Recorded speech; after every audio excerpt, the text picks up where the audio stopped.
ఆ నియోజకవర్గం టీడీపీ గ్రూపులకు ప్రత్యేకం. అధికారంలో ఉన్నా ప్రతిపక్షంలో ఉన్నా అక్కడి నేతలు ఎవరికి వారే యమునా తీరే అన్నట్లుగానే వ్యవహరిస్తారు. పార్టీ కార్యక్రమాలు ఎవరికి వారుగా నిర్వహించుకుంటూ అధిష్టానం మెప్పు కోసం పాకులాడతారు. తాజాగా చంద్రబాబు జన్మదిన వేడుకలు కూడా నియోజకవర్గంలోని గ్రూపులకు అద్దం పట్టాయి. నేతల తీరుతో అక్కడి కార్యకర్తలు అయోమయానికి గురవుతున్నారు. ఇంతకీ ఆ నియోజకవర్గం ఎక్కడుందో చూద్దాం. కాకినాడ రూరల్ నియోజకవర్గంలో తెలుగుదేశం పరిస్థితి మూడు ముక్కలాటగా తయారైంది. నాయకుల మధ్య నడుస్తున్న గ్రూపు రాజకీయాలే దీనికి నిదర్శనం.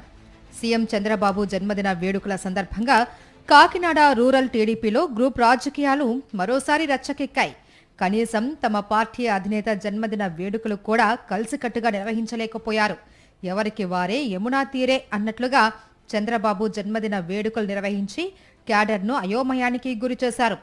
కాకినాడ రూరల్ మాజీ ఎమ్మెల్యే పిల్లి అనంతలక్ష్మి, ఆమె భర్త సత్యనారాయణమూర్తి కలిసి చంద్రబాబు జన్మదిన వేడుకలు నిర్వహించారు. పిల్లి దంపతులకు పోటీగా Kakinada rural TDP coordinator Katakamsetti Prabhakar కూడా వేడుకలు నిర్వహించారు.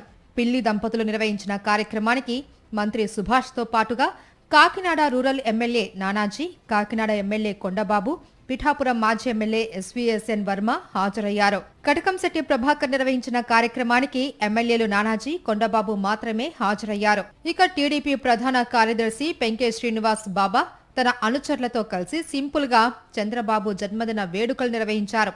ఈ కార్యక్రమానికి ఎమ్మెల్యేలు కానీ ముఖ్య నేతలు కానీ ఎవరూ హాజరు కాలేదు. కాకినాడ రూరల్ టీడీపీ ఇన్ఛార్జ్ పదవిని ఇంతవరకు భర్తీ చేయకపోవడం వల్లే ఇలా ముఖ్య నేతలు గ్రూపులు కడుతూ ఉన్నారని, నాయకుల తీరుతో క్యాడర్ అయోమయానికి గురవుతూ ఉన్నారని చెబుతున్నారు. ఒకరు నిర్వహించిన కార్యక్రమానికి వెళితే మరో నేత ఫీల్ అవుతాడేమో అని క్యాడర్ ఫీల్ అవుతున్నారు.